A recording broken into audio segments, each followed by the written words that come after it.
There is no sin, the lie that never happened. In the Gospel of Mary, a sacred text whispered between the cracks of canon and control, Jesus is asked, "What is the nature of sin?" And his reply, "There is no such thing as sin. Not sin is forgiven. Not sin is less than you think. There is no sin." The world didn't make room for that kind of truth. It was too complete, too final. A statement like that doesn't need interpretation. It needs undoing. It doesn't seek applause. It seeks awakening. And yet, that single line is enough to unwrite the entire doctrine of fear, because it doesn't just revise theology. It removes the foundation of the dream itself, the root illusion. Sin is the idea that what God created perfect could be damaged. It's the story that the eternal can be threatened. It's the claim that the dream has real consequences. But sin requires a few things to even appear believable. It needs a body, a world, a timeline, a judge, and a victim. You can't sin in formlessness. You need a location. You need a you. You need a courtroom of the mind where innocence is tried, convicted, and sentenced, not by God, but by guilt. If sin is real, then God is not. Choose wisely, because if God is perfect, sin cannot be. If sin is true, then creation is broken. If guilt is justified, then love has failed. And yet the truth remains untouched. The courtroom is empty. Imagine walking into a courtroom. The gavel sits on the bench. The word sin is etched into the walls like a verdict already spoken. But as you look closer, the judge's chair is empty. The lights flicker. The walls begin to crack. Because it was never real. That courtroom is your mind. The gavel is your guilt. The echo of "you should have known better" is just your projection, looping in silence. And the sin, just a script. The world is a stage. Sin is just the plot twist, invented by the ego to justify why you can't go home.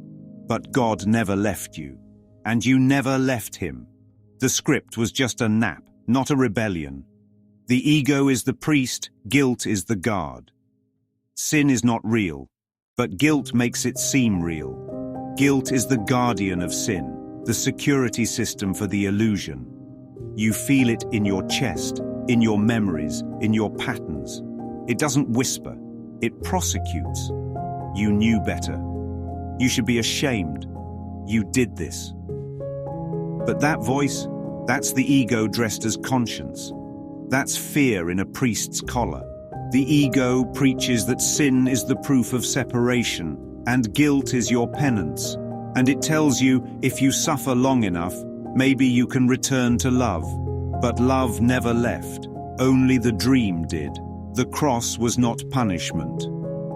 The cross was not about sin. It was the ultimate undoing of it. When Jesus submitted to death and returned without anger, without blame, without vengeance, he demonstrated not sacrifice but invulnerability.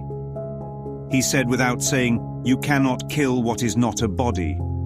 You cannot sin against what is eternal. You cannot crucify the Christ. You can only dream that you did." The resurrection wasn't a reversal of sin. It was a revelation. Sin never touched me.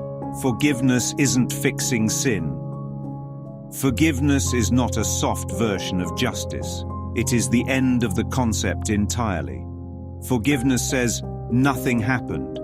Not because you're in denial, but because you finally remember the self you thought could sin is not who you are. The body was never your home. The story was never the truth. You're not here to atone. You're here to awaken. And the key to awakening is this: there is no sin. There are no victims in truth. Sin always needs a victim. That's the bait. That's how it earns its place in our minds. We want to believe someone was harmed, that justice demands rebalancing. But truth has no victims because truth has no separation. In the eternal, no one is above or beneath. There is no score to settle, no offense to account for, only illusions to be seen through. God doesn't need your confession. You're not confessing to God. You're confessing to your mirror, God is not keeping record. Sin is not a thing he monitors from the sky. Sin is the veil you placed in front of his face, and the moment you let go of guilt, the veil vanishes. Not torn, not removed, just gone. God does not forgive because he never condemned. The fire was never real. You weren't cast out. You fell asleep. And the nightmare called sin was just your fear of waking up too loved to believe. So yes, it's a bold claim. Yes, the world will say it's heresy. But if you hear this and feel the relief, the resonance, the remembering, then you're already waking up. There is no sin. There never was. It was the lie that never happened.